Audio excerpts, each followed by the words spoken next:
allegiance to the flag of the United States of America and to the republic for which it stands, one nation, under God, indivisible, with liberty and justice for all.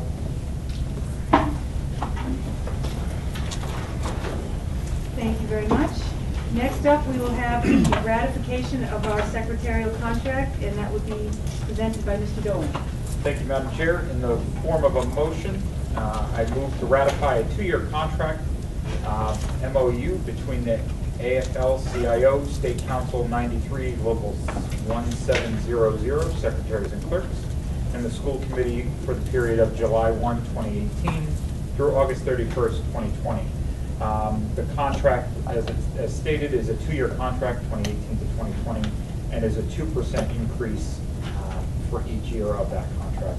So that is in the form of a motion, Madam Chair. Thank you. Motion by Mr. Dolan, second by Mrs. Holbrook. All those in favor? Aye. Any opposed? So voted. Thank you very much. And Madam Chair, if I could, I'd like to take a moment to thank the secretaries for their efforts, their hard work in ratifying that contract before they went, before we sent some of them off on their way for the summer as academic year secretaries. So I appreciate all of their work and the union's work. Thank you. Very good. And thank the negotiations committee, which is Mr. Dolan, Mrs. Koparis, Mr. Gelfi, and myself. It is a long haul sometimes with the contracts, and it was a great job. Thank you, everyone. Next we have approval of minutes of June 13th. Motion to approve the minutes. Motion by Mrs. King, second by Mr. Rivera. Any discussion on the minutes? All those in favor? Aye. Any opposed? So voted. Thank you very much.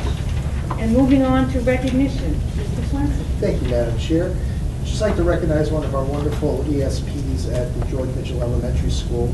On June 15th, while conducting lunch duty, one of our wonderful dedicated ESPs at George Mitchell Elementary School, Mrs. Deidre Cummings, was called to a table by a student to inform her that her friend was choking. She witnessed the friend grasp for air and her being red in the face. Ms. Cummings immediately performed the Heimlich maneuver on the student, and the student was then safe. The student began breathing normally, and then she was assessed, and the student was then accompanied to the nurse's office. So I just wanted to recognize Mrs. Cummings for her quick and swift actions on that day. We did invite her here today, but she is out of town and could not be here, but we just want to let her know, and all of our ESPs and all the folks who do lunch duty, that they do play an essential role within our cafeterias during lunchtime to keep our students safe. So thank you. Thank you. And next up for our recognition, we have a check presentation from Columbia Gas, and that's with Mr. Fox. Good evening, Madam Chair, members of the school committee, Superintendent Swenson. I would like to recognize Sam, Kevin, and the rest of Columbia Gas for their support in their major project that took place this past winter at the high school. When I first stepped on board, I met with Sam, talked about some of the issues that we were facing, one of which was the boiler integration or lack thereof integration at the high school. Moving forward with this project would help improve the redundancy, the reliability, and help to reduce costs. Without their incentive contribution of $56,081, this project would not have been possible. I know the students and teachers are very pleased with this project, with the outcome of it.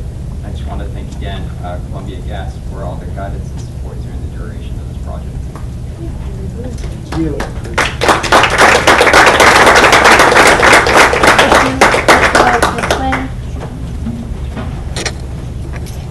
On behalf of Columbia Gas, would like to present this check for $56,081 to the school system for the Health and Partnership and the Energy Efficiency Program. And Sam was instrumental behind us working on it. So again, would like to thank everybody for their participation. Thank you, Kevin. Thank you, Paul, for look forward to working with the school systems going forward and helping them save more energy in the future.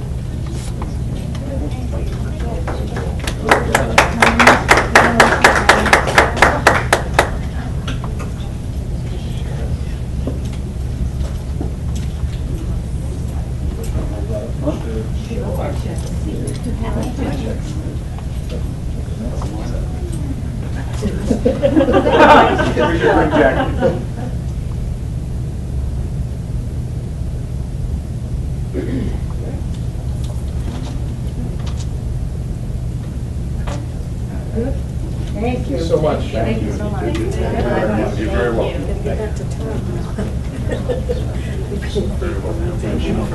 Very much appreciated. Everything what I would have done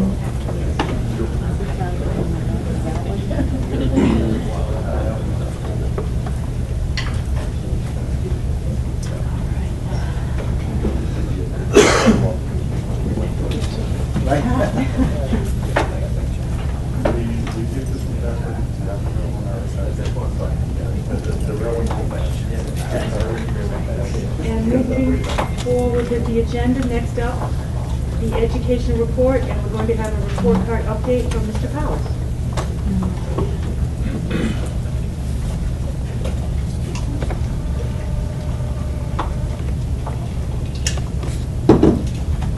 Thank you, Madam Chair, Mr. Swenson, members of the school committee. Thank you for inviting me up here this evening to talk to you about elementary report cards.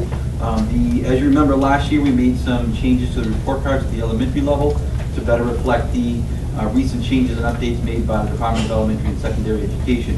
The physical education department at the elementary level, specifically grades K through 4, also this past spring took on that undertaking as they wanted to better update the report cards to reflect what they were doing in the areas. So again, more just informational, but just to let you know that there will be some changes this year to the physical education report card, or the physical education section of the report card for kindergarten through grade 4. And I believe you have a copy of those changes, so you can see it's really very consistent each grade level. But obviously, depending on the grade level, certainly the expectations go up. But for the most part, you can see recognizes and applies safe practices with little or no reinforcement. And as you go up in grade level, you would certainly expect a little bit more. Shows effort and preparedness for class, actively and appropriately participates in cooperative activities, and then demonstrates competency of locomotor skills. And again, depending on the grade level, it may be walking with balance, hopping, galloping, sliding, or skipping and running as you go up, leaping, jumping, and then obviously backwards jogging, jogging well, manipulating an object, and so forth as you go up to the grade levels. And then lastly, demonstrates grade appropriate manipulative skills. So if you're working with an object or an item in the physical education area, how well do you use that item? Can you manipulate it? So those are just some changes that we will be making to the elementary report card. But again, just wanted to share that information with you, and certainly open up to questions if you have any. No, just again, thank you, Mr. Powers, for working with our folks from the PE department. I know that last year, there some folks come forward with some concerns about our physical education program, and I know that you've been working very closely with Mrs. Hickey from the high school. And Mr. Poulos is our elementary representative for Unified Arts, so he really is kind of taking the charge on with the other PE teachers at the elementary level, but really Mr. Poulos, Craig Poulos, and certainly Ms. Hickey is unbelievable asset to us. With the idea that we want to make sure that we have a cohesive K-12 physical education program. So I know that you'll continue to work with those folks in improving the quality of our programming. So thank you. No, thank Any you. questions from any committee? Thank you very much. Thank you, Madam Chair. All right, we'll move on to our administrative and school committee reports, and we'll have a Mitchell School MSBA update by Mr. Swenson. Thank you, Madam Chair. Yes, last Wednesday, July 18th, we met for our Educational and Envisioning Committee, which I felt was a very productive exercise. I want to thank Mrs. Holbrook, who attended that meeting on that day with a collection of administrators, teachers, parents, and also 2 student representatives, which I thought was outstanding. And they brought the student lens to what we feel as though a 21st century learning environment should be. Last Friday, we were also able to go with our OPM of Daedalus and our designers, RDA, to visit 2 schools that they both had a hand in designing. One being the Wood School in Fairhaven, the other being the Jacobs School in New Bedford. And I think I probably speak for Mrs. Holbrook, stating that when you walk into those environments, you realize what the quality of a 21st century learning environment looks like, and they were really true models of what we would love to bring in to our district in terms of our schools, not only in this project, but in possible future projects within our schools throughout. They had spaces for STEM education.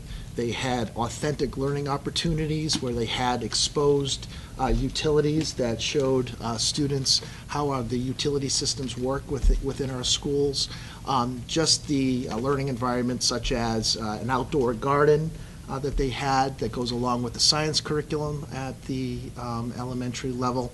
Maker Mark spaces that are kind of project type rooms that allow students for ideal exploration. Pull-out areas for special education that are in close proximity to inclusionary classrooms, so you do not lose a lot of time in transition time when our special education teachers have to do some element of pull-out to provide our student services. So it was very eye-opening. It was great. I left there with many ideas, probably too many ideas, a lot of pictures being taken, and we are going to have another opportunity to visit some more schools. On August the 13th, we'll be going to the Krista McAuliffe Elementary School in Concord, New Hampshire, and also a school in Haverhill to see another, again, projects that Daedalus and RDA were involved in. So that is open to any members of the committee who would like to come with us on those dates. And then we are also, I believe, later in August, going to go to some schools in and around the Boston area as well. So it's good for us to do these site visits because it really truly brings back ideas to that educational envisioning committee that we can share in terms of where we want to move forward, whether this project be a repair, a renovation, or a total reconstruction. So, and I want to again thank Mrs.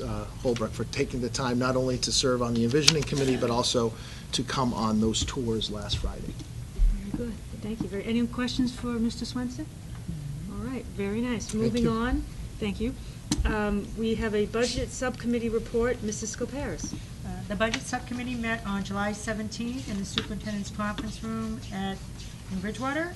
And the subcommittee consists of myself, Dr. Kremendowski, Mr. Galpy, and Mr. Dolan. Mr. Swenson, Kathy Macedo, and Judy McDougall were also at the meeting. And then in attendance were Mrs. Holbrook and Mrs. King in the audience. Mr. Fox was unable to attend the meeting, and Mr. Swenson provided a few details of ongoing facility projects. Ms. Macedo shared with us that the fiscal year 18 saw a total overall reduction in its substitute line from last year of $49,048 and some change. Mrs. Macedo also presented the information on the financial health of middle school students. Unfortunately, the program is still running at a deficit, and the budget subcommittee requested that the superintendent meet with the middle school building principals to review why parts of the program continue to have shortfalls. He'll get back to us, and we'll continue to review and evaluate the program. There were several items for voting. One of them, which was the phone system at the Williams Intermediate School, has had ongoing issues. Due to the importance of having a reliable phone system, the budget subcommittee has authorized its immediate replacement. So in the form of a motion to authorize Mr. Fox in his capacity as Director of Facilities to move forward with the replacement of the phone system at the Williams Intermediate School not to exceed $30,000 and forward the bill to the town of Bridgewater for reimbursement. All right. Motion by Mrs. Skoparis, second by Mrs. Holbrook. Mr. Swenson, any comment? Yes, just that I have had a meeting with the town manager, Mr. Michael Dutton from Bridgewater, and I did explain to him that the phone system obviously was essential. It's a safety situation for us as well, and that we would be moving forward with a vote of the committee this evening for that vote, and that we would be sending the invoice to the town. And so the town of Bridgewater is aware. Very good. So motion has been made and seconded. All in favor? Aye. Aye. Any opposed? So voted. Okay, and there's the fiber project, and the optic fiber project is now complete. The wide area network has been upgraded and bandwidth has been increased. The latest piece in creating a robust wireless environment at the high school is to revamp the wireless capacity modules. Unified Technology presented a price of $292,605 for a 5-year period. We discussed leasing versus buying. And because technology is continually changing, we agreed, Mr. Swenson requested the approval of entering into a lease contract with Unified Networking Solutions for routers at the Bridgewater Raynham Regional High School and to build the expansion to the annual budget. So in the form of a motion, I'd like to authorize the superintendent to enter into a 5-year MHEC, which is a Massachusetts Higher Education Consortium lease contract. I don't think I said conservatorium right, but you know what I meant. For wireless routers at the high school and to build an annual amount not to exceed $62,000 and barring the Director of Business Services' ability to fund it into the budget. So if we do it 5 years, a year at a time, at least, will hopefully be, anyways, that's the motion. Okay. It ends with budget, funding into the budget. Motion by Mrs. Coparis, second by Mr. Dolan. And Mr. Swenson, would you like to elaborate? Yes, so thank you, Ms. Claris, for that update. Such clarity. Well, no, technology is always clearer than mud, so. So just so you know, the WAN project is complete, the fiber project is complete, which is outstanding. We have increased our bandwidth capabilities so that we can have faster internet access and allow more traffic to flow freely on our network. The next piece now is if we truly want to go to a one-to-one model at the high school eventually, which kind of started this whole plan when I initially put it into a previous budget, and realizing that we really needed to do some more infrastructure updates prior to going forward with the one-to-one. The last piece now is to move forward with these wireless routers and the updates into that building. Remembering that our building is now 10 years old, wireless is relatively new in regards to that. So when the school was initially built, it was not built from the ground up with wireless in it, so now we have to kind of go back and revisit that to improve that wireless environment. So this is pretty much the last piece to the puzzle in terms of creating a true wireless environment that will support a one-to-one model at the high school. So it does come with my recommendation to move forward with this vote. Very good. So we have a motion and a second. All in favor? Aye. Any opposed? So voted. Thank you. Thank you All very right. much. Each year, the Director of Business Services presents in-house auditing adjustments as part of the year-end rollover and good accounting practice. The figures are presented to the Budget Subcommittee for review and approval. The fiscal year 18 adjustments and carryovers are as follows. In the form of a motion to authorize the fiscal year 18 payroll carryover amount of $109,494.54 into the 2018-19 fiscal year. All right. Motion by Mrs. Coparis, second by Mrs. King. Any questions? Any discussion? All those in favor? Aye. Any opposed? So voted. Okay, at the Budget Subcommittee meeting, the amount of $830,084.35 was authorized for the vendor purchase order carryover into the 2018-19 fiscal year. However, during the end of year rollover and in-house auditing, an additional $74,097.33 in invoices were realized. Therefore, I would like to amend my motion as follows. Motion to authorize $904,181.68, which represents the fiscal year 18 vendor purchase order carryover into the 2018-2019 fiscal year. Motion by Mrs. Coparis, second by Mr. Dolan. Any questions? And all the backup material is provided in your packet if anyone would like further information on those carryovers, which we do every year at this time. And I did ask about the 74,000 increase, and that was some previously estimated school choice and things like that. Charter school. Charter schools, and now it's, we got the actual numbers. So that's where the additional, those Very good. comes from. All in favor of the motion? Aye. Aye. Any opposed? So voted. All right. Okay, and finally, during the same in-house auditing process and due to an increase in vendor purchase orders, changes have been made to the fiscal year transfers between function codes. I would like to set forth the motion as follows. Motion to authorize the following fiscal year transfers between state function categories. In the 1,000 series, administration increase of $116,054. In the 2,000 series, instructional services decrease of $463,221. In the 3,000 series, other student services, increase of $634,213. In the 4,000 series, operations and maintenance, increase of $642,157. In the 5,000 series, fixed costs, decrease of $943,107. 7,000 series, acquisition of assets, there is no change. 9,000 series, programs with other schools, increase of $13,904. And I'd also like to note that the changes in movement between lines is part of the general auditing housekeeping. Motion by Mrs. Scoparis, second by Mr. Dolan. Any questions? Yes, Madam Chair, if we could ask Ms. Macedo to just give us an explanation of those series so everyone is clear as to what the 1,000 through 9,000 series are and what those include. Those are very broad topics, so please. Under the 1,000 series, that includes all of administration, for instance, the school committee costs, superintendent, business office, treasurers, and district-wide IT services. In our 2,000 series, that's all of our instructional costs, which are direct costs such as teaching, our paraprofessionals, our principals, purchases for textbooks, our guidance staff, our psychologists, all of our computers that are directly used in classrooms. And then in the 3,000 series, that's for costs for other student services such as transportation, school nurses, attendance officer, athletics, as well as extracurricular. In the 4,000 series, that's operation and maintenance. That's Mr. Fox's area with all of his maintenance of building, his custodians, groundskeepers, maintenance staff, maintaining the buildings, maintaining equipment.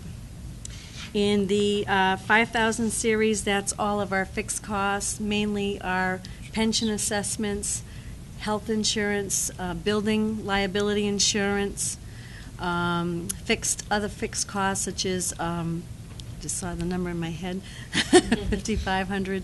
Our, what do you call them? Crossing guards, there it is. Crossing guards and those types of things that deal with staffing.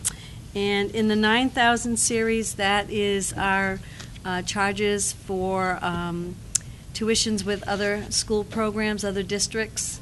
And that's where we see a lot of our out-of-district placement costs, our charter schools, school choice, and any math schools, and collaboratives.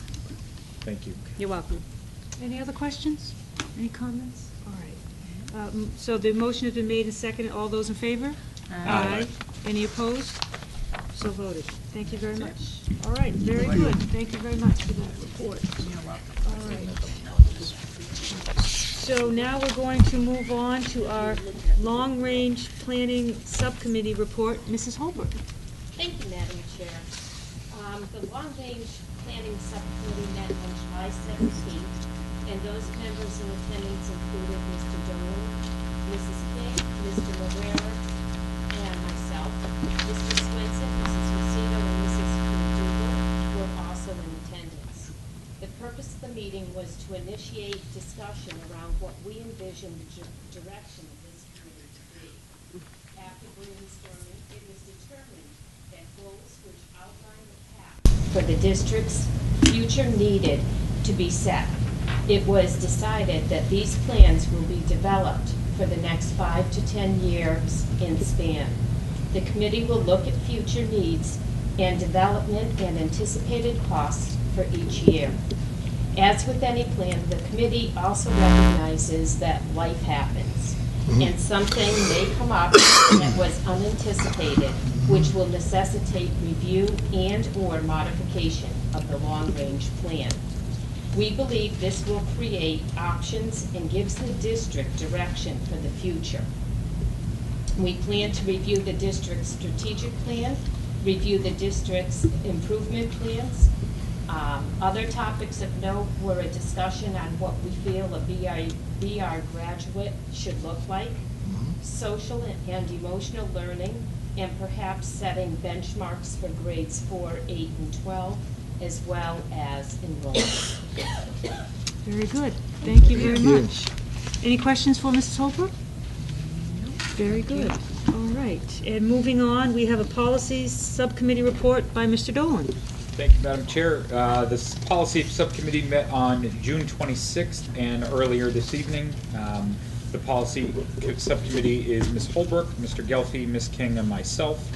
On the meeting on the 26th of June, Mr. Swenson, Mr. Powers, and Ms. Marie Fahey, our lead nurse, were in attendance along with Ms. McDougall as our recording secretary.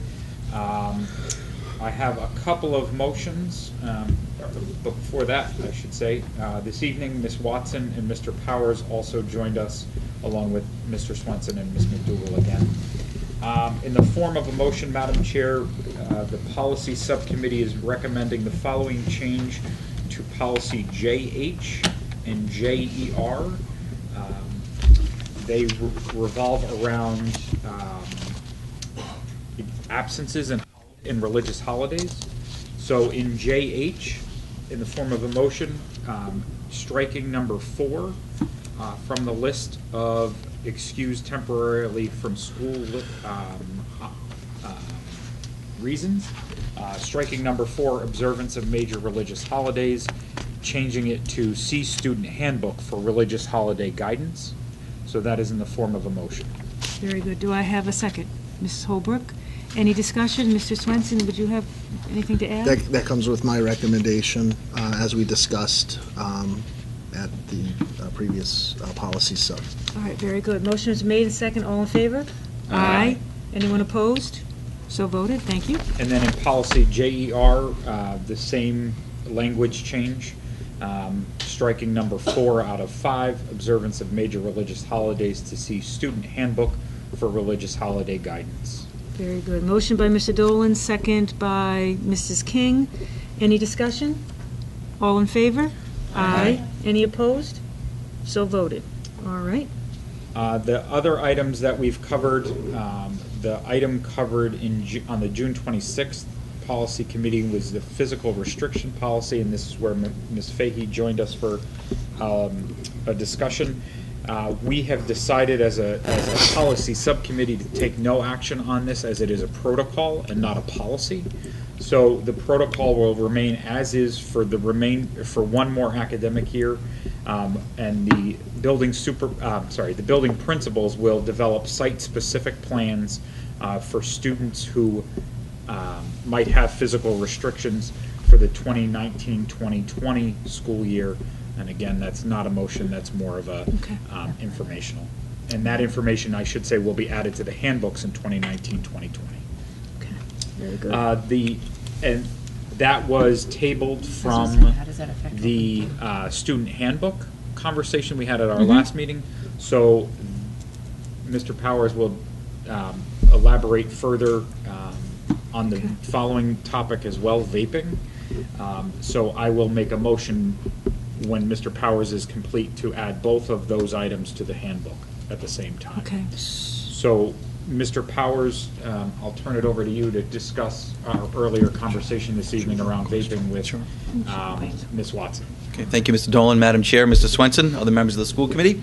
I just wanted to shed some light on that. As you know, at the last school committee meeting, when I was presenting the student handbooks, there were really 2 items. One at the K-12 level, which was the physical restriction protocol, and the other was some changes to the high school handbook that Mr. Brejnahan presented, and it was around the idea of vaping, the vaping epidemic that schools across the Commonwealth and across the country are dealing with. And so there was some proposed language changes. Both of those were taken out and referred back to the subcommittee, and obviously we've been working through that. As Mr. Dolan explained, the physical restriction protocol will remain in place. I will be meeting with the principals as well as Mr. Swenson next Friday at our first administrative council meeting, where we will discuss, and we've had several discussions about the physical restriction protocol, but we'll be informing them that the expectation is that during the 2018-2019 school year, they do develop a plan that can be put in place the following year to afford students that do have physical restrictions, if there's an injury and they're in a cast, some other type of opportunity during recess time, whether it be indoors or outdoors. The thought is if the majority of students are outdoors, we'd like all students to be outdoors, but we need them, if they do have a physical restriction, to be in a safe, supervised, secure environment. Where they're not going to get hurt or potentially another student. So that's something that we'll be working on. We haven't run into a lot of issues, surrounding that. We've had a few come up that we've addressed and put some things in place. But obviously, we want to make sure what we do at one school or at possibly two schools that we're doing across the district. So those changes will be forthcoming. Obviously, we'll work on that starting next Friday and throughout the 18-19 school year, which, as Mr. Dolan said, those changes and those plans will work to get them as part of the handbook. How that will look, will kind of be determined. But obviously, you'll be approving the handbooks the following year, so those will be included in those. In terms of the language around vaping, the high school is proposing to include vaping or vaping devices as drug paraphernalia. And so that ensued a lot of conversation around that, whether or not those items are drug paraphernalia, should they be considered drug paraphernalia, what was the purpose behind identifying them as drug paraphernalia. And we had very fruitful conversations regarding that. And the issues that BR is encountering, like I said, is really no different than other high schools across the Commonwealth and across the country. We are running into certain situations where students are not using those vaping devices to smoke nicotine. They might be smoking some form of marijuana, whether it be liquid form.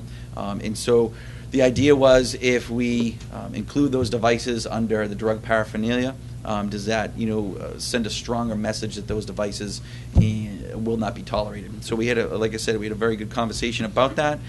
We did make some proposed changes to the language from last time. Unfortunately, those are worked through tonight, so I don't necessarily have a written copy for you, but I can certainly read what is proposed for you.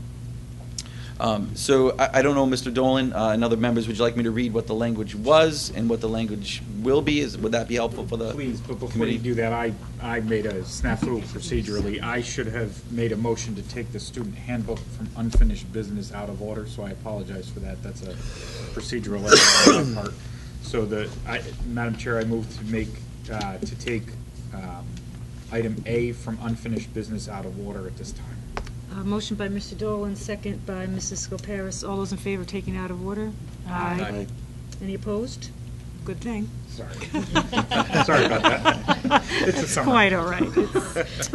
So the current language, as it reads in the 17-18 student handbook, it says no smoking.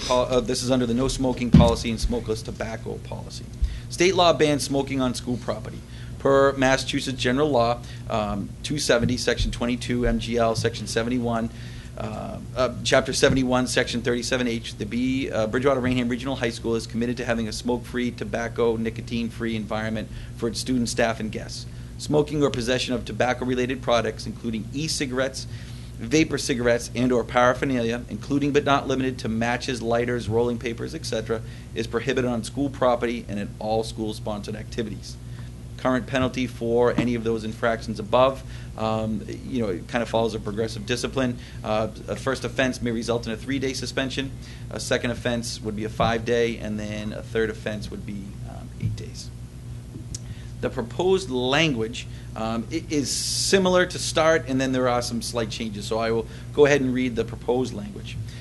This is, again, will remain under the no smoking policy and smokeless tobacco policy. State law bans smoking on school property. Per MGL, section, again, Chapter 270, Section 22, and MGL, Chapter 71, Section 37H, the Bridgewater Raynham Regional High School is committed to having a smoke-free, tobacco, nicotine-free environment for its students, staff, and guests. Smoking is prohibited on school property and at all school-sponsored activities. So really no major changes there. Tobacco-related products, such as matches and lighters, are prohibited on school property and at all school-sponsored activities. The only change really to that phrase was we removed rolling papers, and we're going to insert it down below into the next proposed language. This is where the drug paraphernalia comes in. Drug paraphernalia may include, but is not limited to, pipes, e-cigarettes, hookah pens, vapes, jewels, all other vaping devices, equipment, rolling papers, etc., are prohibited on school property and at all school-sponsored activities. So the reason why we went with the language may include but is not limited to is obviously those devices in themselves might not necessarily be used for drug-related activity. So therefore, we didn't necessarily want to pigeonhole one of those items into drug paraphernalia. However, it does send a message to students that these items can be considered drug paraphernalia, and obviously it comes with a consequence.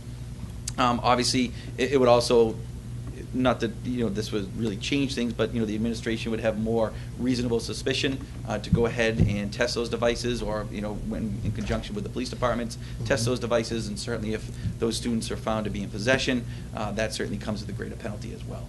So really, the major proposed change there is really to move rolling papers down, but then also to include drug paraphernalia may include, but is not limited to, pipes, e-cigarettes, hookah pens, vapes, jewels.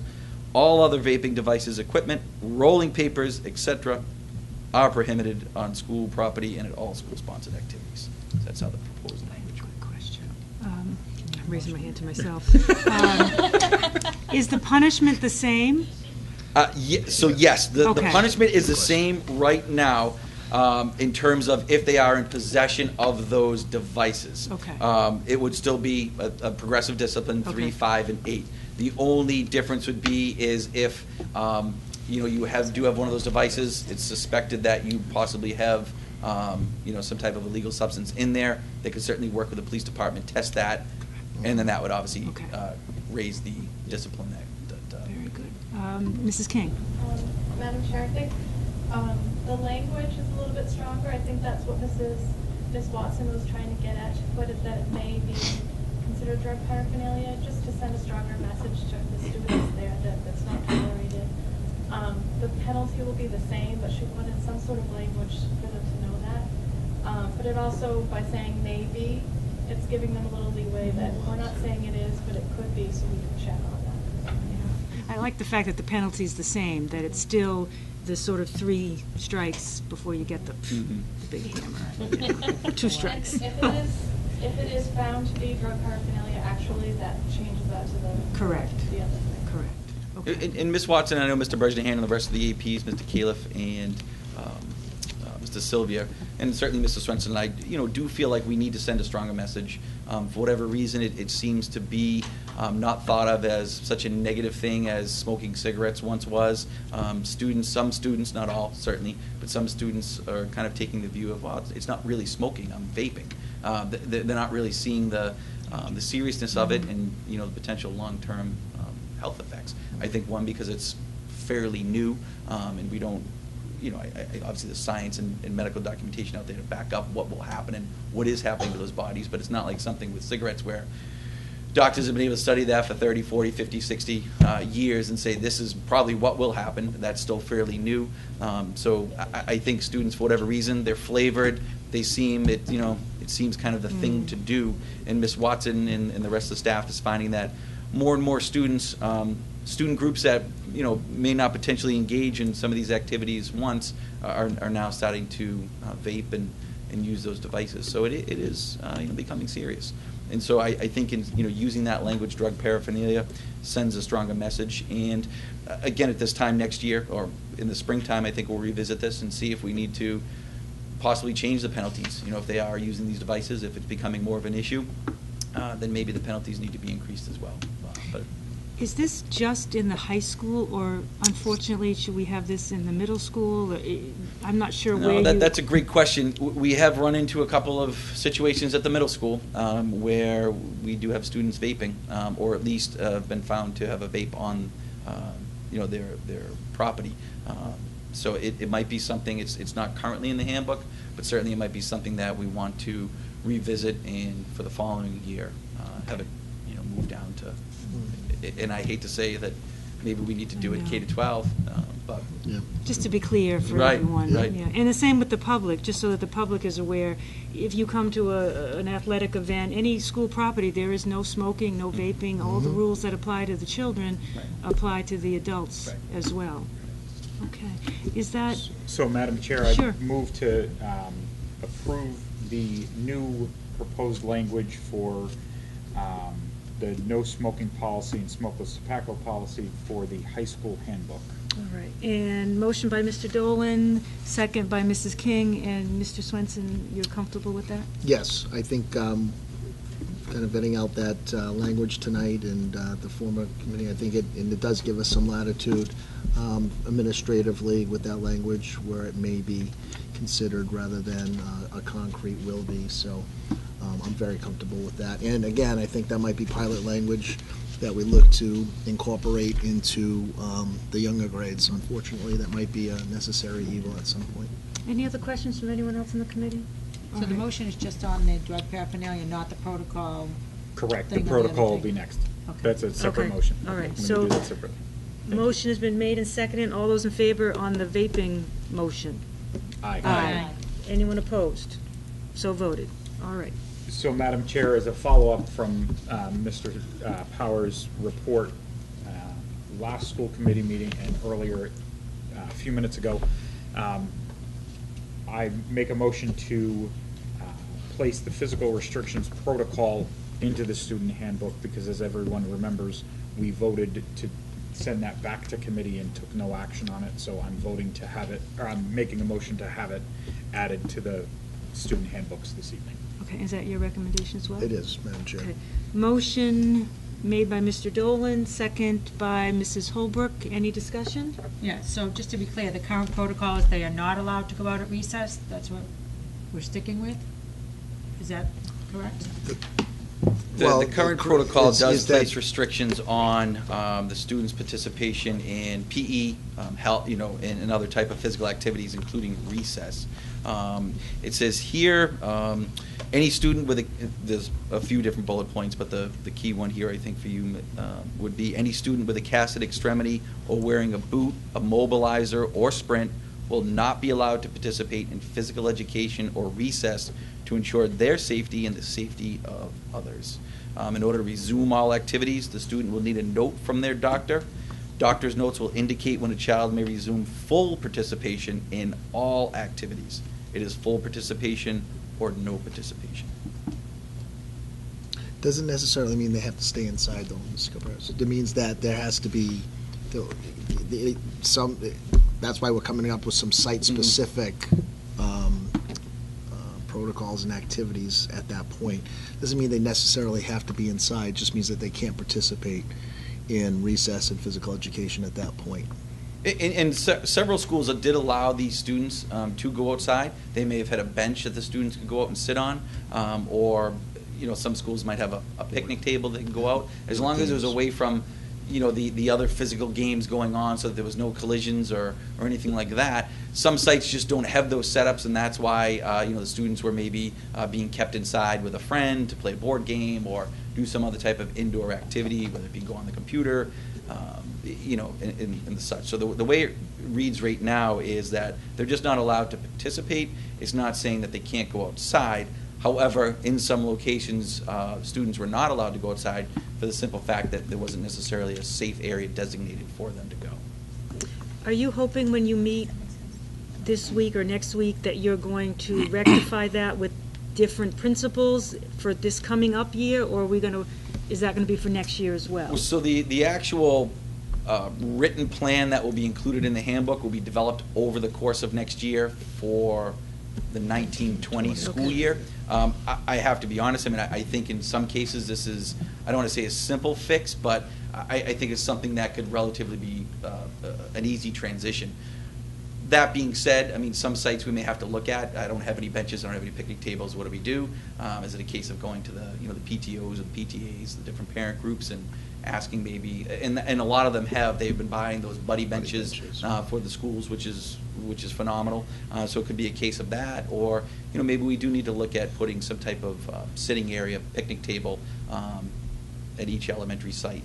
And again, this really only affects our K-4. I know 5th grade here has limited recess, and I believe the same thing. All right, so I guess it depends on how you define participate in recess, you know, because if you're Well, that's a outside great getting the point. fresh air versus inside just because there's no bench, all right. Right. I guess my vote's going to participate in recess. Okay. Okay. And the reason why it also says full participation, Ms. Fahey's actually spoken with several medical professionals about this. We were receiving doctor's notes that would say, Johnny can resume his physical education activities, just not with his left leg. And it would be like, well, how is that going to happen? And so we were running into situations like that. That's why we said it's either all or nothing. So it's either gym and recess, because that was the other thing. We were getting, they can participate in recess, but just not gym. Well, if you can't do gym, then you can't do recess, or vice versa. So that's why it's full participation.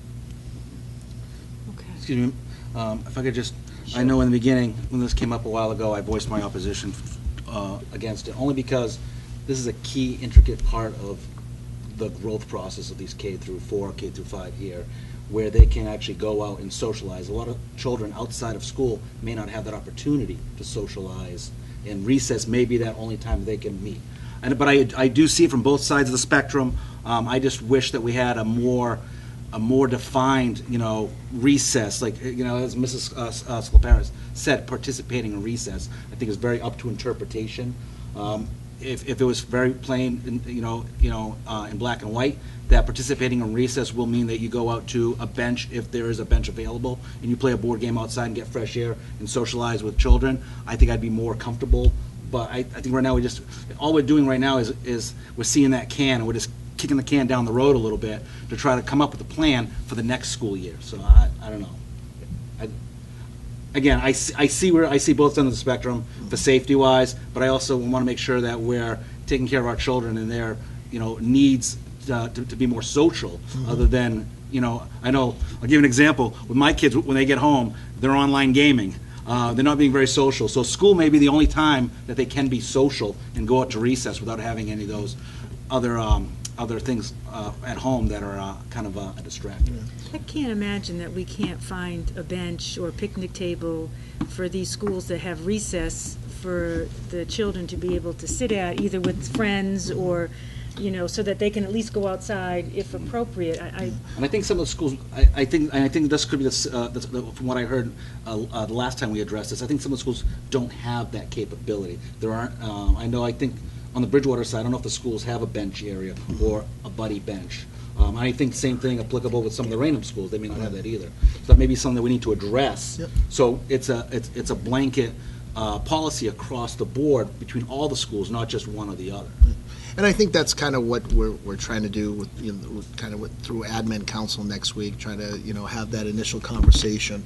And even though we're saying we're planning over the next year, if we do come up with some ideas within the first few weeks, there are things that we could probably look to implement next year, even from a pilot standpoint, to see if it's feasible at those sites. It doesn't necessarily mean that if we come up with ideas, we necessarily have to table it to, say, 1920, but it will become the actual, whatever we decide on based upon the site itself, will become part of the student handbook as of 1920. But if we come up and generate some ideas that we feel as though can first and foremost keep the injured child safe, but also the students that are in proximity to that student at the recess time, because that's a concern too, not only for the student who has the physical injury, but if it's a cast and they're kind of in motion, they could come in contact with another student and create injury for the other students. But if we can come up with some ideas, like you said, that allows them to be maybe not fully physically participating in recess, but being out there with their peers in an area of the playground, getting the fresh air, possibly buddy bench, doing some type of board games. Those are the types of things that we're going to explore kind of moving forward. And to your point, Mr. Swenson, if I may, I don't think anybody in this room, or I certainly know the committee, would never advocate for limiting the social opportunities for our students. But I do have to say, in my 11 years as an elementary school administrator, if I had a penny for every time I was run into on a playground, standing out there doing duty, I probably would have retired about 10 years ago. It's to no fault of anyone's, kids are running around, they're playing, but unfortunately collisions happen and accidents happen. And I think just from our standpoint, our fear is that, if we allow that one child to kind of hobble around on his or her crutches out there, even though we think they're going to be in a safe area, it's an accident waiting to happen. And I think that's the only thing that we're really looking to prevent. We certainly, if kids can be outside in a safe, supervised area, that's where we want them. But we just need to make sure that they are in that safe, supervised area. So, Madam Chair, if I could just clarify that we are voting to add this protocol to the handbook. We're not voting on whether we, I guess, to some extent, we could say we're voting on whether we agree with the protocol. But if this votes down, then this gets left out of the handbook, and there's no guidance for our health services staff moving forward when situations like this come up. Right, in that case, wouldn't they be able to, if you're in, I know what Kevin's saying, that we should have it across the board, but if we can't allow it across the board because we don't have it, why should the ones that do have it be penalized? In my opinion. But. Well, I'm confident that you're going to come up with something in the next month, that every school will have some type of area. Yeah, and I think, very confident. As Mr. Powers says, Mr. Fox, very confident. Yeah, I think that's, as Mr. Powers said earlier, it's somewhat of, not an easy fix, but I mean, things that we're doing in other sites, we just have to figure out how to implement similar situations into other sites that maybe don't necessarily have the buddy benches in those areas. We just got to get creative, which we always do. So Give a month. Yes, here we go. All right, any other further discussion? And, if we didn't vote to put this in the handbook, it's still a school procedure from the health office, so it's... Correct. So this is making it a little more clear for parents, and it's just, really... It's so that they can find Correct. it will exist no matter what, but now it's easily accessible for the parents. It's in the Correct. handbook. Yeah. Correct. Sure, Mrs. King. Just clarify what the difference is between a protocol and versus a policy that we made. Our policy for... We're calling this a protocol versus us making a policy. When we discussed this at length at policy subcommittee, because I think we were all in agreement that we definitely want to figure out a way to get the kids outside and attend recess, maybe not fully participate. But as they're trying to align all of the handbooks. So how are we going to align K through 5 to have a set that's going to happen when this happens, so everyone's on the same page? So, So we're not allowing the protocol because we're really agreeing with that right now. It's more of we need to figure out a plan in the interim until we can make a policy. well, our policy for the health piece is that we allow the experts, Mrs. Fahey and the administration, to develop different plans for different health situations that come up, and they present it to us once a year, and we approve the overall health package. We don't get into the nitty-gritty, like, you need to check their temperature, you need to check this, you need to check that. We agree that they are the experts and that they come up with the procedures of how we would like these things to be done. So we don't technically approve procedure, we approve the overall health as a policy. So I think what we're doing is, because this has been brought up a little bit, we're trying to put it in the handbook because not everyone knows we have a big medical, procedure book. So now people can see it, it's right out there. If your child breaks his leg and comes to school, we need to make accommodations for that, for everybody's safety.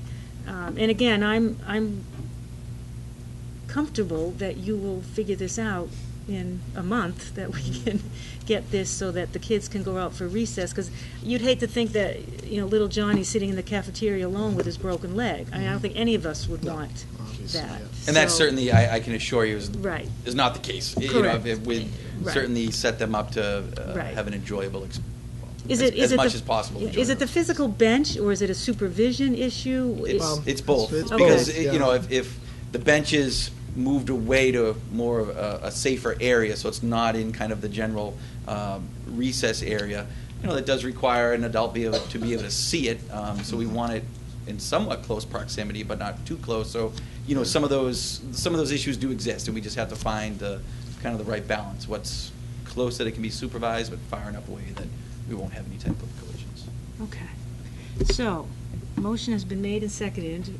All those in favor of placing the protocol into the handbook, all those in favor, aye? Aye. Aye. Any opposed? Nay. Nay. Okay. So it passes 5-3, I believe. Okay. With the confidence that we're going to do our best to make that work. Yes. Okay. Thank you very much. All So, right. Madam Chair, just as a point of information, Ms. McDougall and I will start to update the handbooks now that we have, the blessing of the committee to include the vaping language and also the physical restriction. We're Great. just kind of waiting on those two to make those changes, then they'll be posted to the school's websites. Very good. Thank you. Thank very you, much. Ms. Bowers. All right. And That concludes concludes my report. Very good. Thank you. Transportation Subcommittee update. Mr. Hammond. Thank you, Madam Chair. Transportation appeals hearings began today, July 25th, and will continue tomorrow, Thursday, July 26th. Approximately 25 appeals will be heard over the 2 days. Appeals will be heard by the superintendent and members of the Transportation Subcommittee. Parents should note that no decision will be rendered at the time of the appointment. Letters determining the decision will be generated on Friday, July 27th, and mailed out no later than Monday, July 30th, unless it is decided a further review of bus stop is required. I was not at the hearings today, but I think Superintendent Swenson has a few points to add on today's hearings. Very good.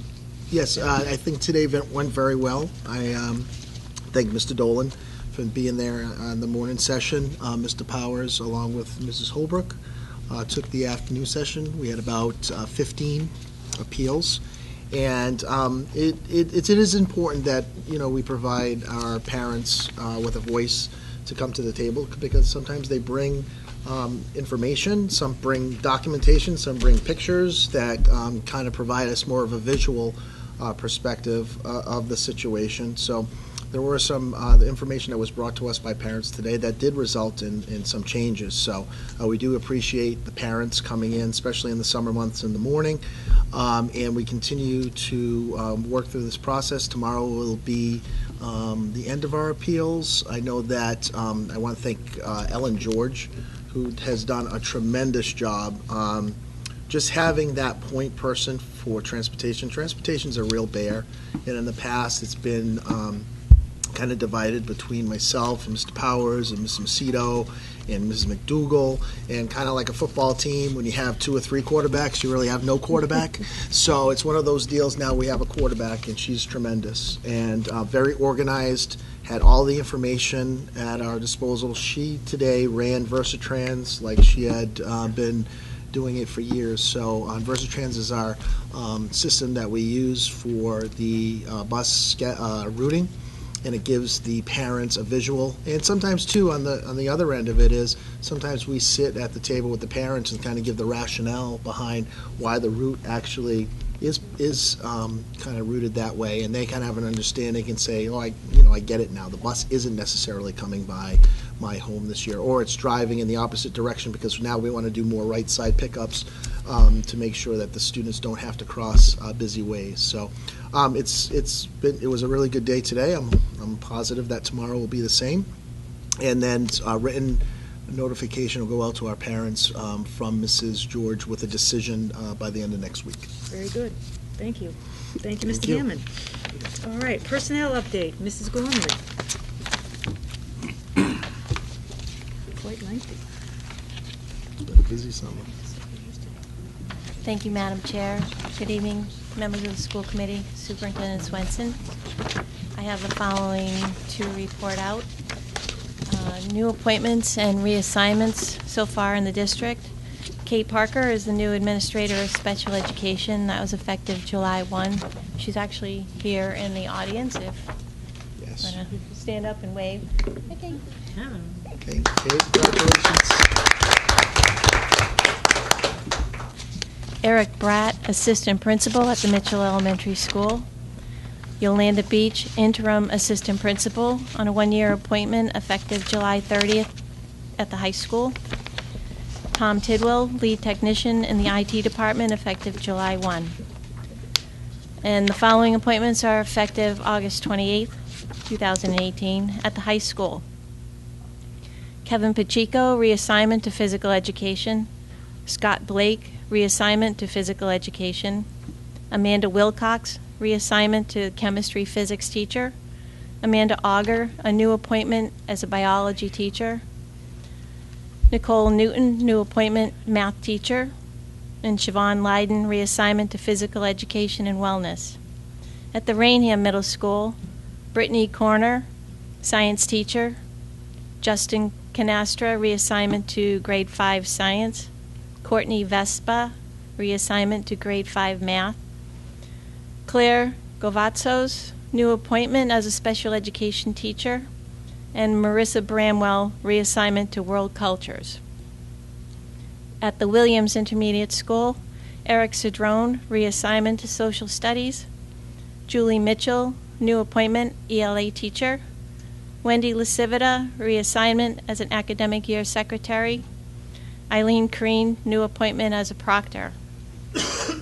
At the Merrill Elementary School, Brian Staff, reassignment as custodian. Megan Daniels, new assignment as special education teacher. And then Kristen Tierney will be a new appointment as a preschool teacher. Superintendent has accepted the following resignations. Heidi Latender, principal of the Mitchell Elementary School, effective, I don't have an effective date as of yet. Lynn Bastoni, principal of the Bridgewater Middle School, for the purposes of retirement, effective December 30th, 2018. And Lisa Cordero, administrative assistant for human resources, effective July 20th. And that concludes my report. Thank you very much. So if I could just add, obviously, it's been a very busy summer, and that's, folks who say, oh, it must be great having your summers off. No, we don't at central office, because this is what we're doing now, and we have other things on a daily basis where folks either have other opportunities and opportunities to grow in other districts, and as I stated that my mentors have said, to me in the past, if you need to go to grow, we support you in that, but it does not mean that the doors here are ever shut. And if they want to return at some point, we would love to have these folks back. I would just say this, if you notice, we had a lot of new folks kind of coming in, which means that we've kind of had some folks exit us at higher pay scale, and we have been trying to toe that line of bringing folks in at a lower pay scale and helping the operational budget within that salary line. With that, we did have a discussion at our management meeting on Monday about the possibility, and I know Ms. Barris has talked about this in the past, that if we have the opportunity to, within the budget, if Ms. Macedo sees fit, that we can handle that to bring back some of possibly those positions that were eliminated at the end of the budget process, going into the summer months here. With that being said, we are pretty confident at this point, in speaking with Mrs. Macedo, that we could possibly bring back one counseling position at this point, which we've said from the beginning is obviously with the social emotional needs of our students a necessity. And we're looking at right now possibly bringing back a school psychologist here at the Raynham Middle School, putting that position back in place.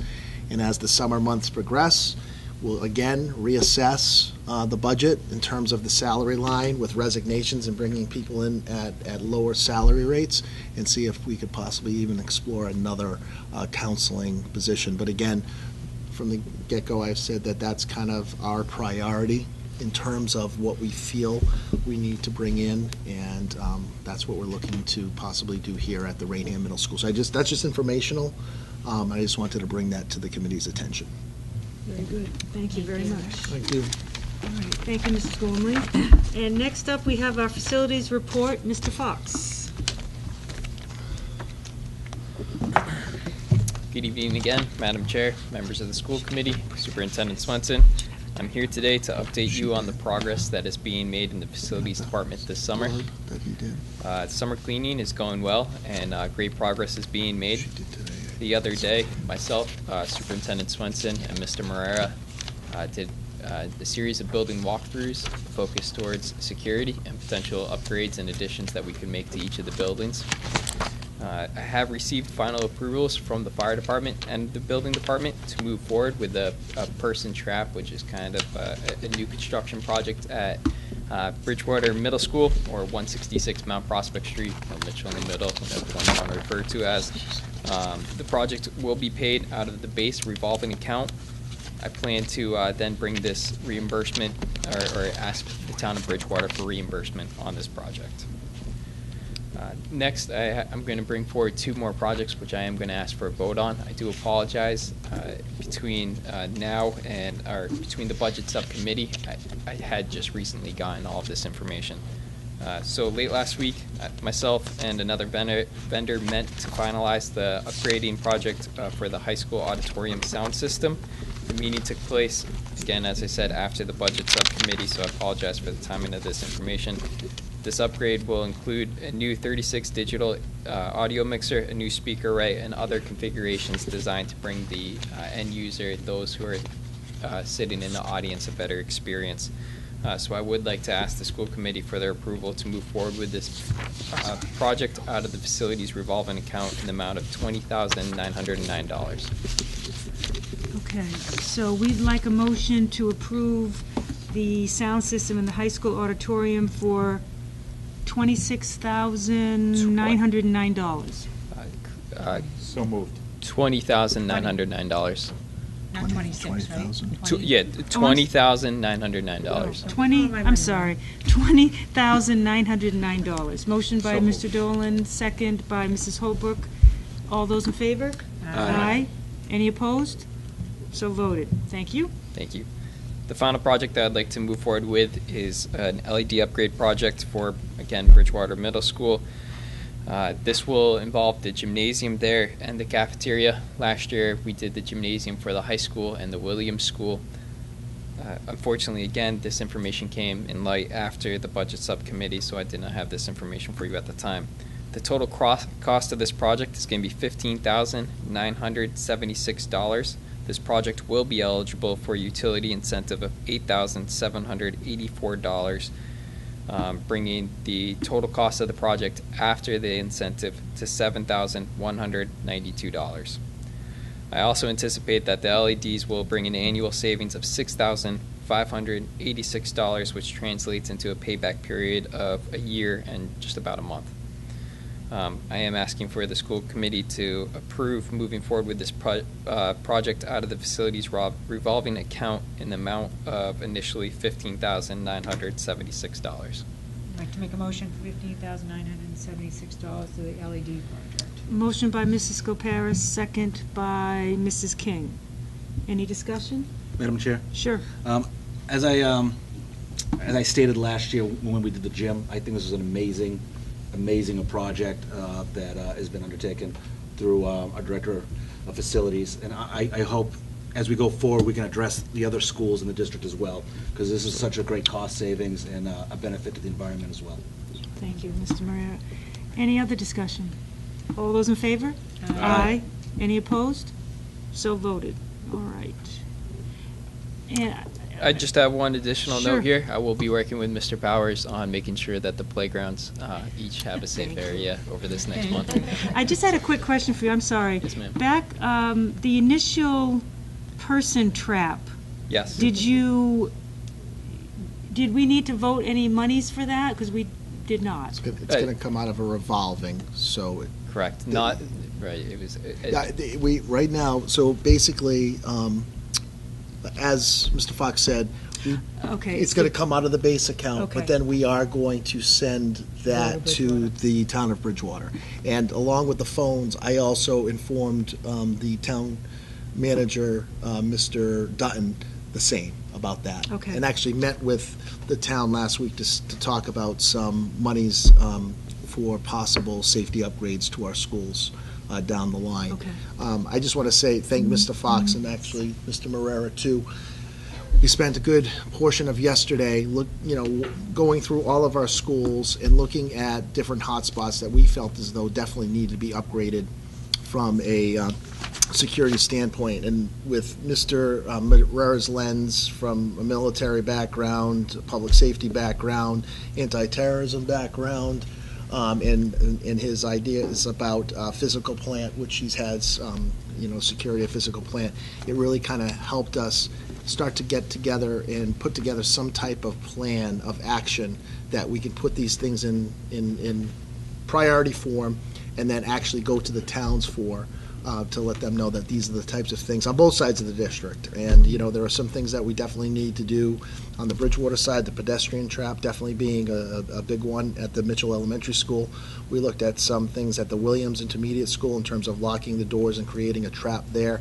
We looked at the Merrill Elementary School, which we realize we'd love to have, a ton of money to do it correctly, the way we really truly want to do it, but there's a lot that goes along in that space.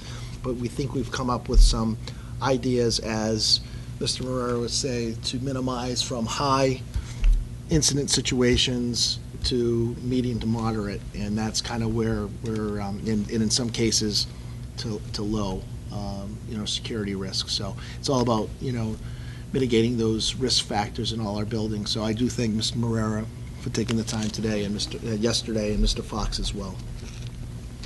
All right. Very good. Does that conclude your report? It does. Great. Thank you very much. Thanks, Mr. Fox. Excuse me, if I could just add, if you want to head off, you can head off, Mr. Fox. I just wanted to just encourage all our elected officials in Bridgewater and Raynham that are at home watching this great episode of the school committee to get involved in reaching out to the superintendent's office, where there were areas that were looked at closely, and we have to understand that these buildings were built 50, 60 years ago, and they're definitely outliving their lifespan. And the lifespan 50, 60 years ago, the threats that we face today were not even a consideration back then. So a lot of the stuff that we're doing is literally an upgrade and a retrofit to make things work. So I would encourage the elected officials in Bridgewater and Raynham to reach out to the superintendent's office, and then from there they can reach out to Mr. Fox, and we can try to see, steer the ship in the right direction and prioritize things. And maybe we could coordinate your next walkabout with some of the elected officials if they care to join That'd you, be great. just to point them out to them. That'd be great. And also, I just want to thank Officer Pacheco, Detective Pacheco, who was with us on the Raynham side yesterday. And we do plan on, contacting town officials with a list that Mr. Fox is generating, and kind of give them, again, our priorities that we feel are necessities right now. Again, as Mr. Marrera stated, we're in facilities that really were not built to accommodate some of the unfortunate situations that are now occurring in our public schools. So we're trying to, again, correct those issues best we can with ideas that we have. And again, having the lens that Mr. Marrera and Mr. Fox has is really helpful, and Officer Pacheco as well. Great, thank you all. All right, moving on. Now we finished our unfinished business, and now we'll move on to new business. And approval of the payroll warrants dated June 21st, 2018, July 5th, 2018, and July 19th, 2018. Motion by Mrs. Skelparis, second by Mr. Marrera. All those in favor? Aye. Any opposed? So voted. I'll read this slow so you can come back. Approval of the general ledger warrants dated June 21st, 2018, June 29th, 2018, July 5th, 2018, and July 19th, 2018. Motion by Mr. Marrera, second by Mrs. Skelparis. Any discussion? All those in favor? Aye. Any opposed? So voted.